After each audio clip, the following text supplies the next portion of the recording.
Allahumma la sahla illa ma ja'altahu sahla wa anta taj'al hazna idza syi'ta sahla ma ba'd. Ikhwani fiddin rahimani wa rahmakumullah. Melanjutkan kajian kita tentang akhlak Islam. Kita akan masuk kepada bagian berikutnya adalah cara untuk meraih akhlak yang mulia. Ada dua cara yang ditempuh dalam rangka untuk meraih akhlak yang mulia.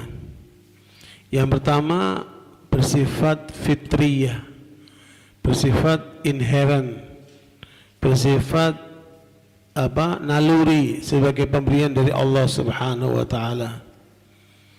Dan yang kedua, akhlak yang harus digali, didalami, dikembangkan, diajarkan, dan upaya manusia untuk bisa bagaimana meraih akhlak mulia ini.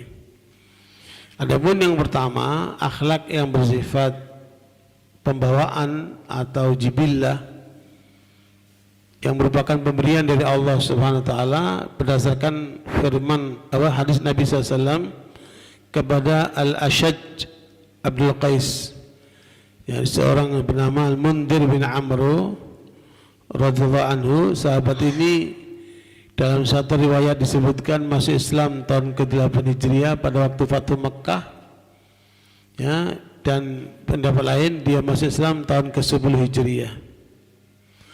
Nabi SAW menyampaikan kepada Ashaj Abdul Qais, mengatakan inna fika la khuluqaini yuhibbumallahu al-hilmu wal anah. Kata Rasulullah kepada Ashaj Abdul Qais ini, engkau memiliki dua akhlak yang dicintai oleh Allah, ya, dua akhlak yang dicintai oleh Allah, yaitu al-hilmu wal anah.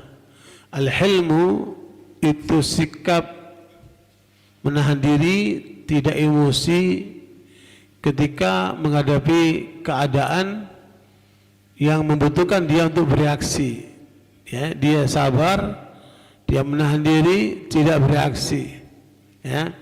Ini namanya hilm, ya. Kadang-kadang al-hilm ini diterjemahkan dengan santun.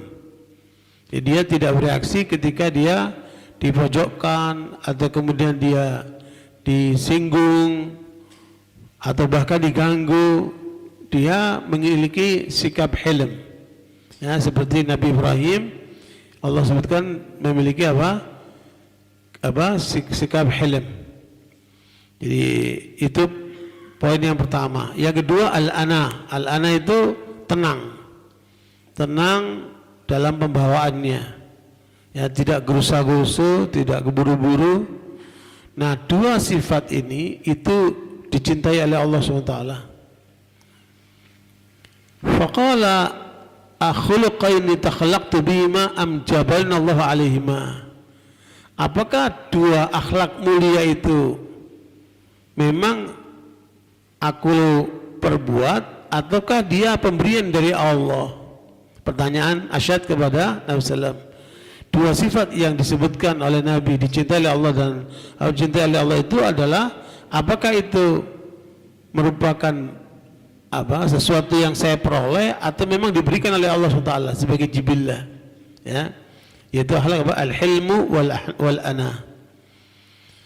Kemudian Nabi mengatakan bal jabalakallahu alaihima, ya, bahkan itu pemberian dari Allah SWT, dua sifat karakter itu. Maka Ashad mengatakan alhamdulillah di jabalani ala khuluqaini yuhibbuhum Allah wa rasuluh. Segala puji bagi Allah yang telah memberiku, ya, secara inherent, pemberian secara jibillah. Inherent itu artinya memang bukan dari usaha manusia tapi pemberian dari Allah SWT. Kalau bahasa Inggrisnya namanya taken of granted, sesuatu yang diberikan dari Allah SWT. Ya, katakan segala puji bagi Allah yang telah memberikan kepadaku dua karakter yang dicintai oleh Allah dan Rasulnya. Berarti dua ini merupakan satu panduan buat kita bagaimana kita bisa menghadirkan dalam perilaku kita, dalam karakter kita apa yang disebut dengan al-hilm. Jadi al-hilm ini di atasnya sabar. Ya, dia diperlakukan tidak senonoh, dia dilakukan dengan kasar atau dilakukan dengan hal yang tidak menyenangkan, tapi dia bertahan diri, tidak bereaksi. Ya, itu namanya hilm. Wal ana, sikap tenang. Makanya kita lihat banyak orang-orang yang sudah ilmunya mendalam, pengalamannya sudah banyak, itu pembawaannya dia tenang. Ya, kita temukan banyak profesor-profesor ketika ngomong itu dia tenang. Ya. Nah itu ada yang bisa dia peroleh secara usaha manusia, juga bisa dengan apa? Dengan bulan. Adapun yang diberikan kepada Asyad Abdul Qais ini merupakan karunia dari Allah Subhanahu wa taala. Begitu keterangan Rasulullah SAW. Makanya hal yang kemudian dikuatkan lagi bahwa ada ungkapan dari Nabi yang bersifat jibillah seperti ini. Tapi ada bersifat usaha manusia.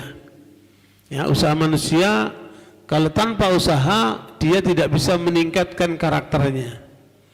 Seperti kata Nabi, kalau tadi riwayat Bukhari dalam kitab Al-Adabul Mufrad dengan sanad yang sahih, sementara yang kedua adalah sabda Nabi, innamal ilmu bitta'allum wal hilmu bittahallum. Jadi ilmu itu harus dengan dikejar, dipelajari, ya. Ada upaya manusia untuk mempelajari. Makanya tidak ada orang yang mewarisi ilmu ayahnya kalau dia nggak belajar. Seorang anak tidak akan bisa mewarisi ilmu ayahnya kalau orang anak itu nggak belajar. Makanya mengatakan ilmu bitta'allum. Ilmu itu harus harus dipelajari. Wal hilmu bittahallum. Dan untuk mencapai tingkatan hilm juga harus ada upaya sungguh-sungguh supaya bisa mencapai karakter ini. Ini hadis yang sahih riwayat Tabrani. Jadi berarti hilm itu ada yang pemberian dari Allah, ada juga dari usaha manusia. Nah, begitu dua riwayat ini menggambarkan akhlak mulia ini bisa ditempuh dengan dua cara. Nah, kalau seandainya Allah SWT memberikan kepada kita sejumlah karakter yang tertanam secara inherent, pemberian dari Allah, itu yang harus kemudian kita syukuri, tinggal bagaimana merawatnya. Nah, adapun upaya supaya mendapatkan akhlak yang mulia harus dengan upaya manusia itu sendiri, di antaranya lewat belajar, ya, lewat interaksi, ya, supaya kita bisa meraih ilmu tersebut. Barakallahu saya sekalian, makanya paling banyak para sahabat itu melihat akhlak Nabi SAW sehingga kemudian mengikuti pola itu, ya. Kemudian Nabi mengatakan an-nasu ma'adin kama'adil al-fiddati wal-dhahab, khiyarun fil jahiliyati khiyarun fil Islam idza faqihu. Nah, ini juga ada karakter dasar pada diri manusia yang Allah berikan. Manusia itu ibarat seperti tambang perak dan tambang emas. Ya, sebagaimana kita lihat tambang-tambang emas itu, tambang perak, tambang emas itu, dia ada di bawah tanah.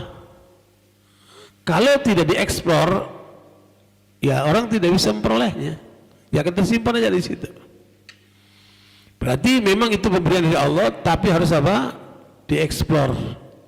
Ya. Maka Nabi mengatakan setiap manusia ini Allah berikan kemampuan-kemampuan di dalam dirinya dalam bentuk seperti tambang emas atau tambang perak. Tinggal bagaimana dia mengeksplorasi. Itulah pendidikan dari mulai ta'ud sampai SD, SMP, sampai perguruan tinggi, merupakan satu upaya untuk mengeksplorasi potensi-potensi manusia. Jadi hakikatnya pendidikan itu adalah eksplorasi terhadap kemampuan manusia untuk ditingkatkan semaksimal mungkin. Maka Nabi mengatakan, bila seseorang itu di dalam posisi di masa jahiliyahnya dia baik, maka di dalam Islam pun dia baik, karena itu ada pembawaan. Nah, idza faqihu, ditambah lagi kalau dia punya pemahaman yang dalam. Makanya saudara sekalian, Rasulullah SAW mengatakan di riwayat Bukhari, man yuridillahu bihi khairan yufaqihu fid din. Ya, orang yang diberikan oleh Allah kebaikan, maka orang itu akan dimudahkan untuk mendalami ilmu agama. Ya. Dan siapa saja bisa melakukan itu. Artinya nggak harus dari anak-anak, orang tua pun bisa belajar mendalami ilmu itu kalau punya kesungguhan. Banyak dari para sahabat yang belajar pada masa muda, ada juga yang belajar pada masa tua, karena sadarnya sudah tua, sehingga mereka kemudian tidak mau ketinggalan. Mereka kemudian mencoba untuk menggali dari Nabi SAW atau dari sahabat-sahabat yang senior. Begitu pula yang dilakukan oleh Ibnu Abbas radhiyallahu anhu. Ya, Ibnu Abbas ini kan sepupu Nabi. Waktu Nabi wafat, dia masih umur 13 tahun, masih muda. Kemudian beliau mengambil ilmunya para sahabat-sahabat senior yang waktu itu kawan-kawannya istilahnya itu menyindir. Ngapain kamu capek-capek nyari ilmu gitu, kan masih banyak para sahabat yang bisa diandalkan. Tapi Ibnu Abbas tidak menggubriskan omongan itu.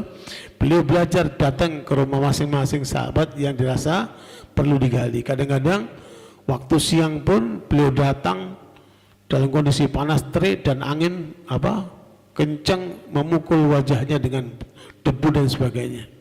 Kemudian dia ketok pintu masa sahabat itu. Kemudian sahabat keluar mengatakan, wahai anak paman Rasulullah, mengapa engkau hadir ke tempatku? Aku akan datang ke tempatmu kalau engkau butuhkan. Tidak, kata itu, ilmu itu harus didatangi, tidak mendatangi. Maka itu menjadi pendopan Imam Malik rahimahullah, al ilmu yu'ta la ya'ti. Ilmu itu didatangi, tidak mendatangi. Itu termasuk pernyataan Imam Malik rahimahullah ketika diminta oleh khalifah untuk datang ke istana mengajarkan anaknya. Ya, Imam Malik mengatakan al ilmu yu'ta la ya'ti. Ilmu itu didatangi tapi tidak mendatangi. Nah, barakallahu, makanya sekalian kita harus memberikan perhatian baik pikiran, tenaga, harta untuk bagaimana bisa meraih ilmu agama ini, ya. Dan jangan kita lengah, karena itu merupakan kebaikan yang Nabi mengatakan, bila Allah menghendaki seseorang kebaikan, maka orang itu akan diberikan kesempatan untuk mendalami agama. Saya mendatangi sejumlah masyayikh di berbagai negara. Itu ada yang saya temukan tinggal di daerah terpencil sekali. Bahkan kalau ada hujan itu becek yang luar biasa. Orang sudah nggak bisa jalan, ya, karena lumpur. Tapi saya temukan di tempat itu murid-muridnya dari seluruh dunia dan pustakaannya besar sekali. Ya, murid-murid syekh ini tidak hanya belajar dari syekhnya, tapi juga menggali dari pustakaan-pustakaan itu dan menghasilkan ulama-ulama yang menyebar di seluruh dunia. Ya, jadi luar biasa peranannya para ulama ketika mereka menanamkan nilai-nilai keislaman kepada para muridnya itu. Nah, kemudian Nabi mengatakan al-arwahu junudun mujannadah, mata ma ta'arafa minha i'talaf wa ma tanakara minha ikhtalaf. Ya, ini hadis yang sahih dari Muslim. Ya, jiwa-jiwa manusia itu tentara Allah yang dipersenjatai. Ya, makanya bila antara manusia itu rohnya itu saling bagus, ya, saling mengenal, dia akan menyatu dia.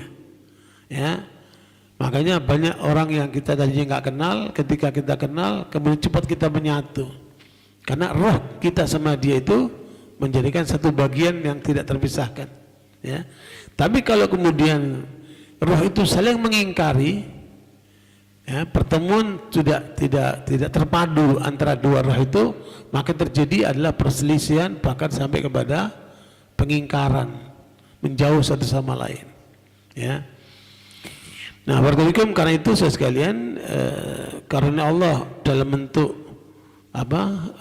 jiwa yang dipersenjatai, kemudian kemampuan-kemampuan yang Allah berikan kepada kita, makanya harus kemudian kita gunakan untuk menggali ilmu agama. Makanya Nabi mengatakan, nahnu ma'asyarul anbiya la nuwarrith ma taraknahu sadaqah. Ya, walakin warathna al-ilm. Faman akhadahu akhadha bihadzin wafir. Sallallahu alaihi wasallam. Dia mengatakan kami para nabi tidak mewariskan harta. Makanya harta nabi itu semua disedekahkan. Tapi kami mewariskan apa? Ilmu. Ya, kami mewariskan ilmu. Maka siapa yang memperoleh ilmu yang diwariskan oleh nabi, dialah orang yang beruntung. Ya. Subhanallah. Masyarakat Arab ketika Rasulullah hadir, mereka dalam posisi jahiliyah. Kemudian dia hadir, Rasulullah SAW hadir, memberikanlah ilmu Al-Quran, kemudian menjelaskan Al-Quran dalam bentuk sunnah-sunnah Nabi. Ya, pengetahuan para sahabat kemudian mengembang, jadilah kemudian mereka menjadi ulama-ulama besar yang mencerai atau mencahayai dunia. Ya, dan semua ilmu-ilmu Islam itu kita warisi dari Nabi melalui apa? Para sahabat radhiyallahu anhum. Karena itu saya sekalian, menarik sekali hadis yang ketiga. Ya, riwayat Imam Bukhari dalam kitab Al-Adabul Mufrad. Rasul mengatakan begini, "Innallaha qassama bainakum akhlaqakum." Ya, Allah membagi kepada kalian ini masing-masing porsi akhlak ini. Jadi itu karena Allah ini bentuknya apa? Pemberian dari apa? Jibillah yang belum ada usaha manusia. Masing-masing Allah berikan, tanamkan pada diri masing-masing itu bagian daripada akhlaknya. Kama qassama bainakum arzaqakum, sebagaimana Allah membagi rizki kepada kalian. Jadi selama ini banyak manusia yang dikejar apa? Harta rizki. Tapi akhlak ini yang tidak dikejar oleh banyak orang. Ya, padahal akhlak ini lebih utama daripada harta. Bahkan Ibnu Qayyim mengatakan semua harta manusia itu kalau dipadukan jadi satu, ya, dibanding dengan apa? Satu ketenangan manusia sehingga terhindar dari rasa sedih, itu bisa mengganti semua nilai harta itu. Ya, makanya ilmu itu apa? Menenangkan jiwa. Kalau orang dapat ilmu itu, dia akan tenang jiwanya. Kenapa? Dia mengenal Allah, dia tahu kebenaran, dan dia berjalan terus sampai dia berjumpa dengan Allah SWT. Ya, makanya ada ungkapan menarik dari sejumlah para ulama. Seandainya para raja-raja itu tahu kenikmatan yang kami rasakan dengan berpegang kepada ajaran Islam ini, niscaya mereka akan mengirim pasukan-pasukan untuk merenggut kenikmatan itu. Ya, subhanallah. Makanya ada di antara para ulama yang tidak sampai menikah, saking mendalami ilmunya itu, dan dia perjuangkan ilmu itu luar biasa sampai wafat nggak sempat menikah.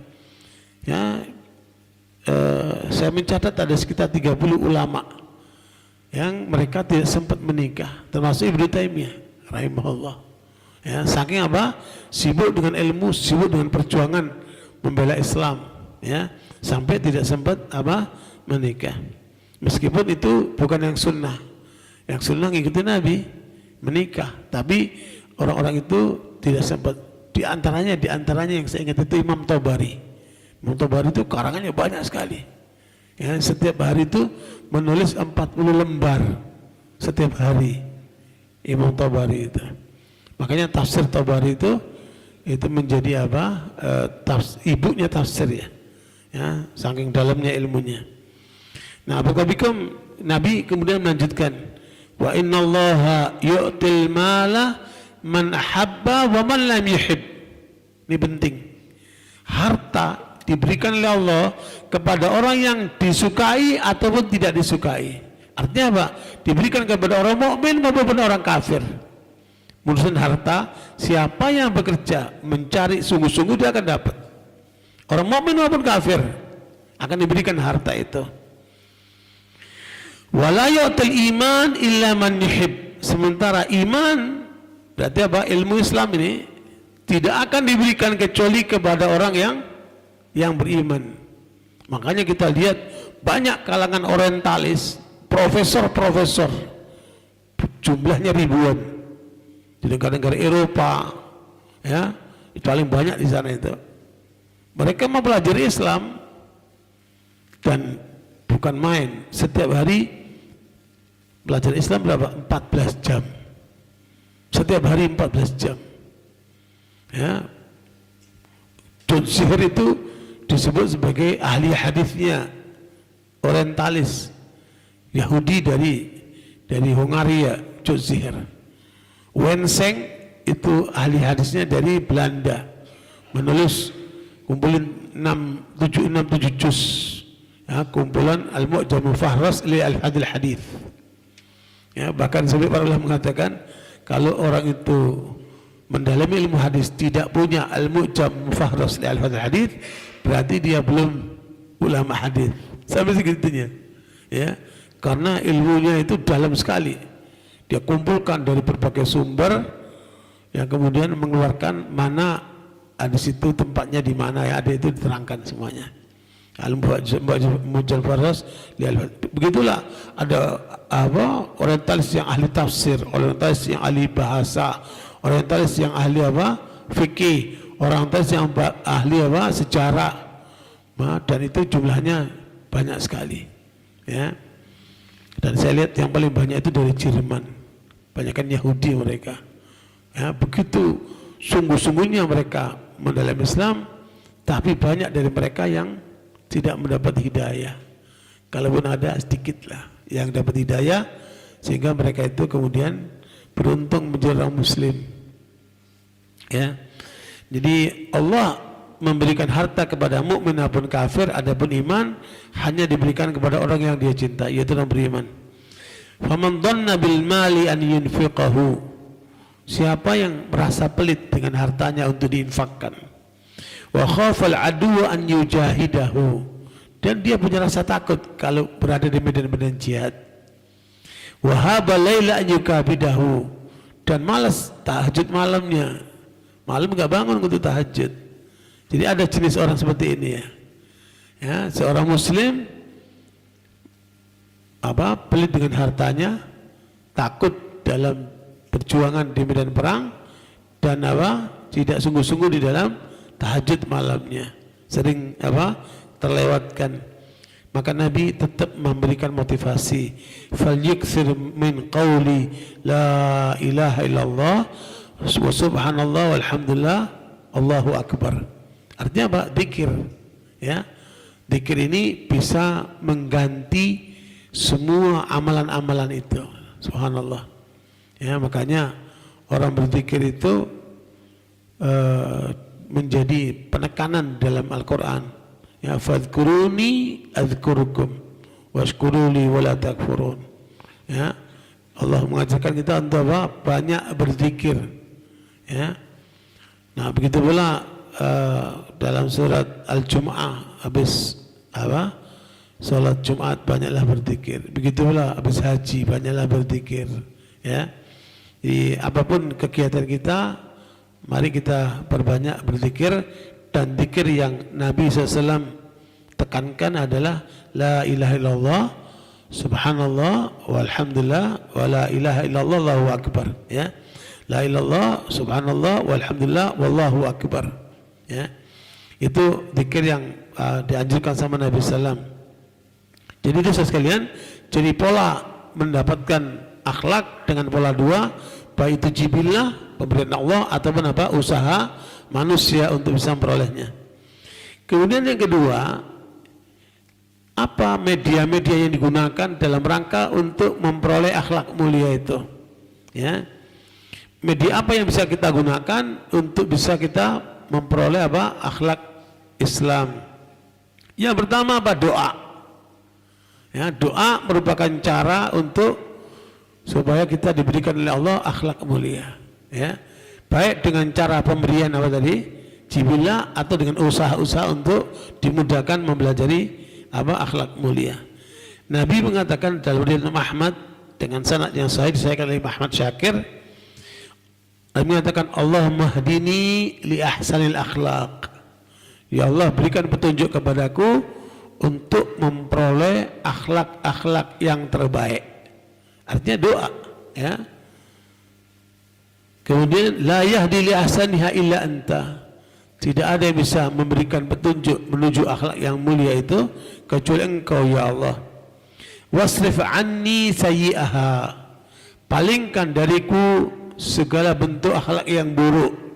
Ya. La yasrifu anni sayyi'aha illa anta. Tidak ada yang mampu menjauhkan dari akhlak yang buruk kecuali Engkau, ya Allah. Labbaika wa sa'daik. Ya, aku datang sebagai hamba-Mu, ya Allah. Wal khairu kullahu fi yadaik. Dan sungguh semua kebaikan itu ada di tangan-Mu. Wasyarru laisa ilaik. Sementara keburukan bukanlah kepadamu, ya. Makanya sekalian ini sebagai satu doa, jangan lupa Allahumma hdini li ahsanil akhlaq. Ya Allah, berikan petunjuk kepadaku kepada sebaik-baik akhlak. La yahdi li ahsaniha illa anta. Tidak ada yang bisa memberikan petunjuk yang baik kecuali apa? Engkau, ya Allah. Ini doa sebagaimana kita berdoa pada saat melihat kaca, Allahumma kama hassanta khalqi fahasin khuluqi. Ya Allah, Engkau telah baguskan raut wajahku, maka baguskanlah apa? Akhlakku. Ini yang pertama. Jadi caranya untuk memperoleh akhlak mulia adalah melalui doa.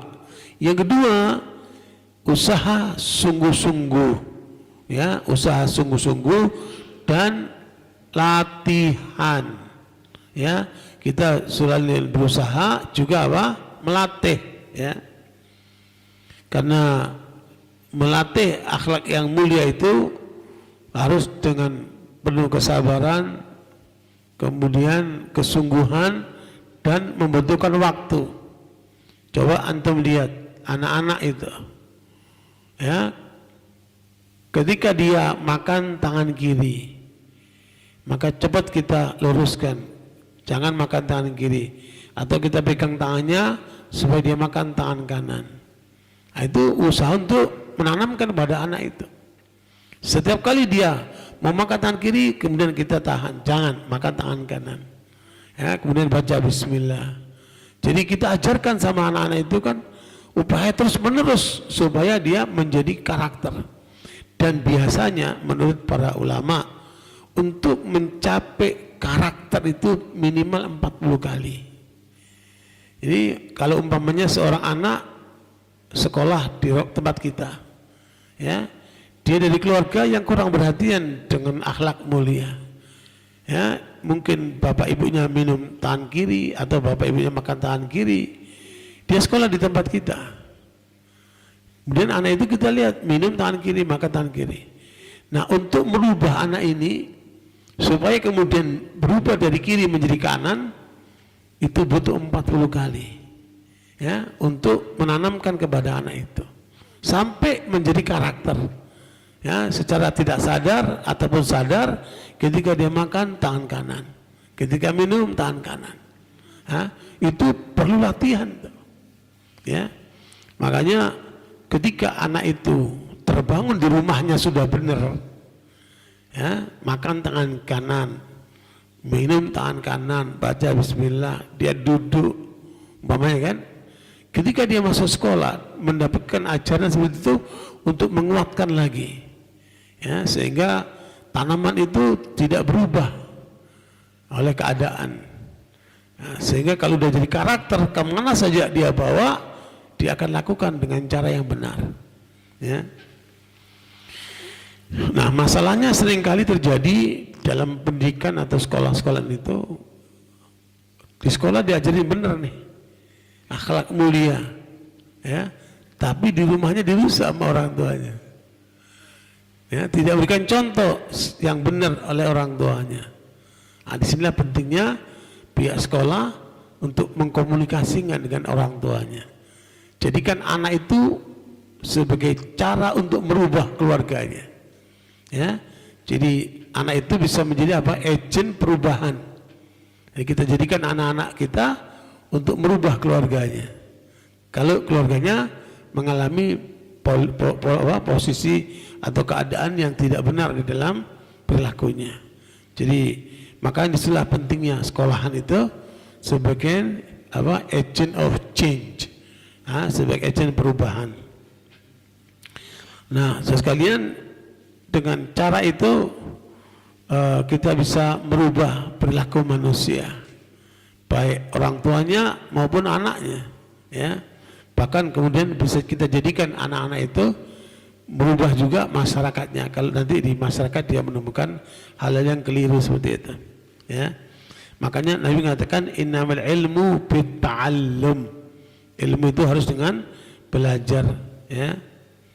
Wal hilmu bittahallum. Dan untuk mencapai tingkatan hilm atau sikap santun, maka juga harus juga belajar. Wa man yataharral khaira yu'tihi wa man yatawaqqa syarra yuqihi. Kata Nabi, siapa yang mencoba untuk meraih kebaikan, maka Allah akan mudahkan kepada kebaikan yang dia inginkan. Dan apabila seorang berusaha untuk menghindari keburukan, maka Allah juga akan memudahkan untuk dia jauh dari keburukan. Jadi itu yang kedua. Jadi ada usaha dan pengendalian diri untuk bisa mencapai akhlak yang mulia. Yang ketiga adalah al-muhasabah, yaitu apa? Evaluasi. Selalu kita koreksi diri kita. Mana yang benar kita teruskan, yang salah kita koreksi. Begitu pula yang ada di keluarga kita, ya, yang mana yang benar menurut syariat Islam kita lanjutkan, yang nggak benar kita luruskan, ya. Makanya setiap kali kita di rumah, di lingkungan lain ada hal yang tidak betul, maka luruskan, ya. Saya masih teringat tuh, ketika ada seorang ustadz lagi berada di satu rumah, dia adzan tanpa mengangkat tangannya, ya. Dia adzan begitu aja, Allahu Akbar, Allahu Akbar. Ya, kemudian saya lihat syekh itu seorang ulama, dia deketin, diambil tangannya, ditempelkan di telinganya. Itu sampai sekarang teringat, saya lihat, nggak lupa itu. Makanya setiap kali saya lihat ada orang adzan tanpa meletakkan tangannya, maka kita pegang tangannya, suruh meletakkan di telinganya. Ya, itu menjadi sesuatu yang pengingat. Makanya praktek itu menancapnya luar biasa, ya. Nah, begitulah ketika kita tanamkan kepada anak-anak ketika sekolah, biasakan menanamkan secara langsung, dan itu akan diingat oleh anak itu, ya, sampai pun dia besar, mungkin juga sampai tua, ya, karena kenangan itu nggak lupa kalau dengan praktek. Makanya cara pendidikan terbaik adalah lewat apa? Lewat praktek. Barakallahu, ini yang keberapa? Muhasabah. Bahkan Dale Carnegie ini kan penulis barat tentang bagaimana mempengaruhi manusia, dan bukunya itu dicetak ratusan juta, ya, saking besarnya pengaruh buku itu, ya. How to influence the people, bagaimana mempengaruhi manusia. Ya, saya banyak baca buku ini, ya, diantaranya umpamanya dia mengajarkan kalau bisa setiap orang itu ada kertas dan pulpen yang dia bawa untuk selalu mengevaluasi terhadap dirinya, ini benar, ini salah. Dia koreksi sendiri di dalam dirinya itu. Kemudian diajarkan cara yang terbaik di dalam bergaul sama manusia, bahkan mempengaruhi manusia apa? Senyum. Ya, senyum itu adalah cara efektif yang gratis, tapi efeknya luar biasa. Ya. Kemudian cara yang lain dia katakan jangan menyebut orang dengan hal yang tidak dia sukai. Ya, panggillah orang itu dengan kesukaannya. Nah, itu pola-pola untuk pendekatan-pendekatan untuk merubah manusia. Jadi apalagi dalam proses sebagai guru ya, guru itu harus menjadi motivator sekaligus juga inspirator ya, memberikan inspirasi kepada anak didiknya seperti itu. Nah kemudian yang keempat ya, pola yang bisa digunakan untuk menanamkan akhlak mulia adalah pergaulan ya, pergaulan. Karena pergaulan itu akan sangat berpengaruh ya, karena Nabi mengatakan al-mar'u ala dini khalilihi falyandur man yukhaliluh. Ya, seseorang itu agamanya tergantung dengan kawannya, maka hendaknya dia lihat dengan siapa dia berkawan ya. Makanya kawan akan menentukan kualitas seseorang ya. Pada ayat ke-67 surat Az-Zukhruf, coba lihat surat Az-Zukhruf 67, Allah katakan al-akhillau yauma idin ba'dhum li ba'din adu illal muttaqin ya. Itulah arti kawan itu. Kawan yang baik akan berujung sampai ke akhirat. Kawan yang buruk justru nanti akan mencelakakan di dunia, juga akan mencelakakan di akhirat. Ya, 67 surat Az-Zukhruf.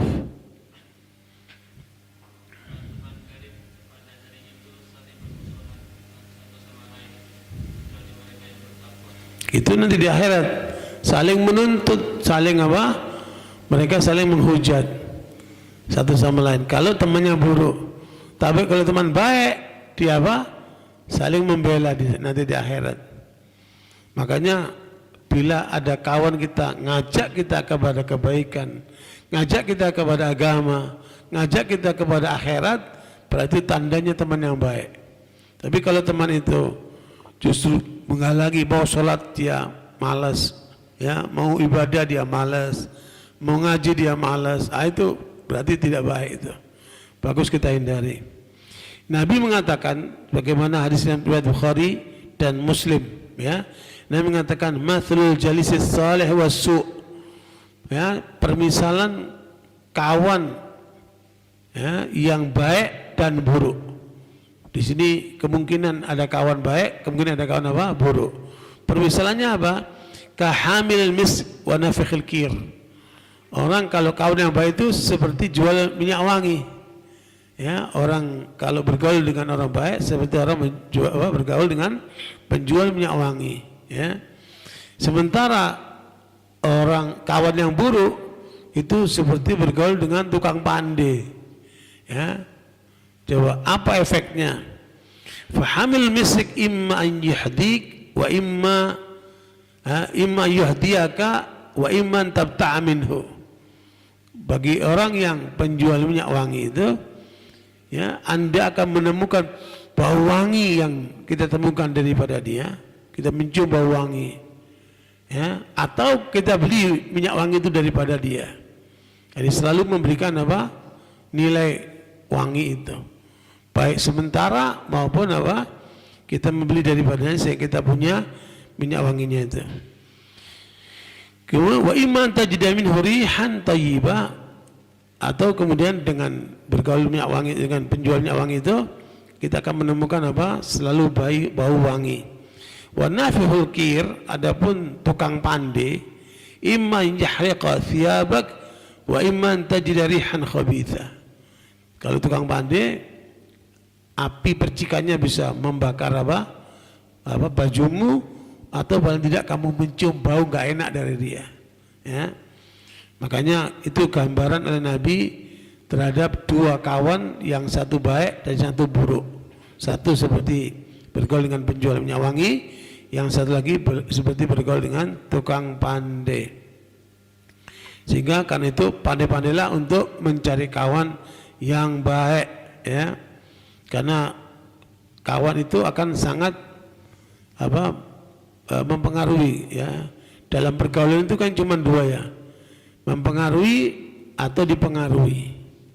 Kalau dia pribadinya kuat, dia mempengaruhi, dia nggak terpengaruh. Ya, tapi kalau kemudian baik kawan yang baik ataupun guru itu juga akan saling berpengaruh gitu. Mana yang kuat, dialah yang dominan. Makanya tetaplah kita berusaha untuk mencari kawan yang baik supaya kita termotivasi dengan kebaikan dia. Kalau kita bergaul dengan kawan yang sungguh-sungguh dalam belajarnya, kita termotivasi sehingga ikut sungguh-sungguh dengan dia. Tapi kalau bergaul dengan kawan yang malas, ke bawah juga akhirnya malas juga. Ya. Nah, barakallahu itu yang keempat, cara untuk bisa memperoleh akhlak mulia dengan apa? Menjaga pergaulan. Ya, apalagi bergaul dengan orang-orang soleh itu apa? Sangat berpengaruh dari apa? Perilaku yang kita lihat itu. Kemudian yang kelima, cara untuk bisa memperoleh akhlak mulia adalah dengan mempelajari atau membaca sejarah para sahabat radhiyallahu anhum dan orang-orang soleh dari ulama-ulama kita. Dan banyak sekali itu. Kalau kita membaca kitab Sifatus Safwa, Sifatus Safwa itu karangan Ibnu Jauzi, dia merupakan ringkasan daripada Hilyatul Auliya. Ya, Hilyatul Auliya oleh Asbahani itu kitab cukup tebal tentang akhlak para ulama. Makanya saya dinasihati oleh guru saya, kalau kamu ingin lembut hatimu, banyaklah baca kitab Sifatus Safwa. Ya, Sifatus Safwa itu 4 juz, tapi satu juznya ada dua juz. Jadi 4 juz itu dalam bentuk dua kitab ya. Sifatus Safwa itu akan banyak kita temukan akhlak mulia yang ditampilkan dari para sahabat, kemudian tabi'in dan orang-orang soleh sampai pada masa si penulis ya. Nah, dengan memperhatikan akhlak mulia para sahabat ini, tentunya kita bisa mewarisi. Dan dari mana mereka dapat akhlak itu? Sumbernya dari Nabi Muhammad SAW. Ya, mereka melihat langsung, mereka kemudian berinteraksi langsung, ya, sehingga kemudian mereka pun mengikuti jejak Nabi SAW. Ya, kita pun bisa mengikuti jejak mereka. Ya. Fatashabbahu illam takunu mithlahum inna tashabba bil kiramil falahu. Ya. Usahakanlah untuk mengikuti jejak orang-orang yang soleh itu, karena mengikuti jejak orang soleh itu adalah kemuliaan. Ya. Kemudian yang keenam, membaca kitab-kitab atau buku-buku yang bicara tentang apa? Akhlak mulia. Ya, pembahasan tentang akhlak dalam kitab-kitab ini banyak sekali. Kemarin saya sudah sebutkan sebagian, diantaranya kitab Akhlaqul Ulama, ya, yang oleh Imam Al-Ajurri. Kitabnya tidak tebal, tapi isinya luar biasa. Ya, saya teringat satu ungkapan dari Hasan Al-Basri, ya, dalam kitab Akhlaqul Ulama ini. Hasan Al-Basri menyebutkan ada 6 ciri orang yang akhlaknya mulia. Ada berapa? 6 ciri orang yang akhlaknya mulia, kata Hasan Al-Basri, yang disampaikan oleh Imam Al-Ajurri. Yang pertama itu zuhud terhadap dunia, ya, tidak tamak dengan dunianya. Jadi dunianya justru dia gunakan untuk membangun akhiratnya, dunianya digunakan untuk membela agamanya. Nah, orang seperti itu tandanya akhlaknya mulia, ya, zuhud terhadap dunia. Yang kedua, tanda orang yang akhlaknya mulia itu dia semangat akhiratnya, ya, semangat kalau ke masjid, semangat kalau ke kajian, semangat kalau berdakwah, semangat dalam perjuangan, itu semangat akhiratnya. Sementara banyakkan orang semangat kalau cari dunia, kalau cari akhirat nggak semangat dia. Nah, ini tanda orang tidak bagus. Tapi kalau dia semangat untuk akhiratnya, itu tanda orang yang akhlaknya mulia. Kemudian yang ketiga, Tanda orang yang akhlak mulia itu kata Hasan Basri adalah dia apa? Dalam ilmu agamanya. Ya, makanya jangan berhenti untuk menggali ilmu agama. Karena itu akan apa? Menguatkan posisi kita di dalam berakhlak mulia. Kemudian yang keempat itu menjaga ibadahnya. Al-mudawamu fil ibadah. Jadi mendawamkan dalam ibadahnya, ya. Itu tanda orang akhlak mulia. Kenapa? Dia menunaikan hak Allah. Nah, kemudian yang kelima, dia tidak menyakiti harkat dan martabat orang muslim. Dia tidak menyakiti harkat dan martabat orang muslim, ya. Nah, itu satu bentuk dari akhlak mulia. Karena setiap muslim memiliki apa? Harkat dan martabat, ya. Kemudian yang keenam, dia tidak mau makan hartanya orang lain. Ya, dia tidak mau makan hartanya orang lain. Inilah 6 tanda yang disampaikan oleh Hasan Basri dalam kitab Akhlaqul Ulama yang bisa kita warisi, ya, sebagai bentuk akhlak mulia yang bisa kita jalankan. Kemudian di dalam akhlak ulama itu juga disebutkan sikap orang yang berilmu. Ya, sikap berilmu itu ada 3. Akhlak orang yang berilmu itu ada 3. Yang pertama, bila dia ketemu dengan seorang ulama yang di atasnya, ilmunya di atasnya, maka dia menggali. Ya, dia siap untuk belajar. Dia menggali dari ulama itu. Kemudian yang kedua, kalau dia ketemu dengan ulama yang selevel, dia ajak bicara, dia ajak dialog. Dia ajak dialog, tukar pikiran, ya. Kalau dia ketemu dengan orang yang ilmunya di bawahnya, maka dia ajarkan ilmunya kepada orang-orang itu. Jadi sikapnya itu selalu dalam 3 posisi. Bila ketemu dengan ulama yang lebih alim, dia belajar. Bila ketemu dengan ulama yang selevel, dia apa? Dia dialog. Bila ketemu dengan penuntut ilmu yang di bawahnya, maka dia akan berikan ilmunya. Ya, selalu sikapnya seperti itu. Dan ini adalah akhlak mulia seorang ulama, ya. Nah, begitulah umpamanya dalam kitab Nadratul Naim. Nadratul Naim ini 10 juz tentang akhlak Rasulullah SAW baik di dalam Al-Quran maupun Sunnah. Ya, itu luar biasa. Ditulis oleh sejumlah ulama, tim besar yang dipimpin oleh Dr. Saleh Ibn Hamid, ya, yang kemudian itu menjadi buku pegangan di dalam mengajarkan akhlak mulia. Kemudian Dustur Akhlak fil Islam fil Quran oleh Dr. Abdullah Darras, ya, dan yang lainnya.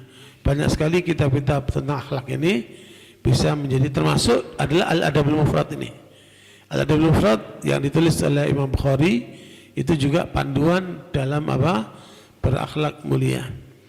Nah, dengan pola-pola itu mudah-mudahan kita bisa menggali berbagai macam akhlak mulia yang bisa kita adopsi di dalam kehidupan kita dan kita bisa ajarkan kepada orang lain, ya.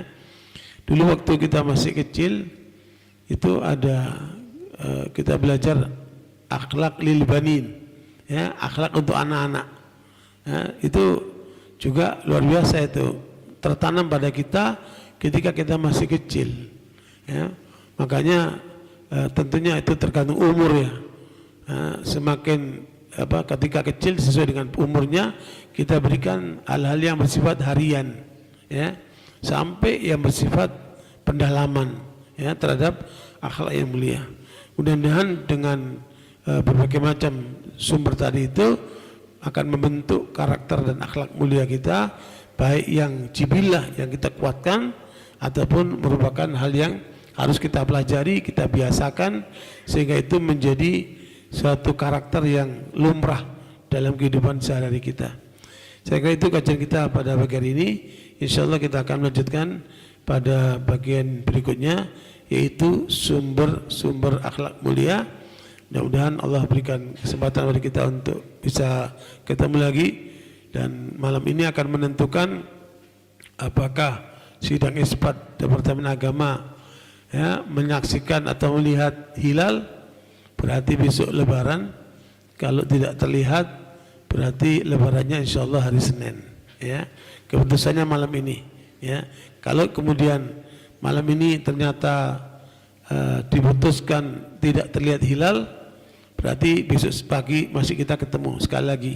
Ya, sebelum kita menyelesaikan iktikaf kita ini. Barakallahu fikum. Muhammad, maaf segala kekurangannya. Semoga bermanfaat. Kita tutup dengan doa kafaratul majlis. Subhanakallahumma wa bihamdika asyhadu an la ilaha illa anta astaghfiruka wa atubu ilaik. Walhamdulillah. Wassalamualaikum warahmatullahi wabarakatuh. Karena itu kita harus mencoba berusaha untuk memahami kandungan Al-Quran.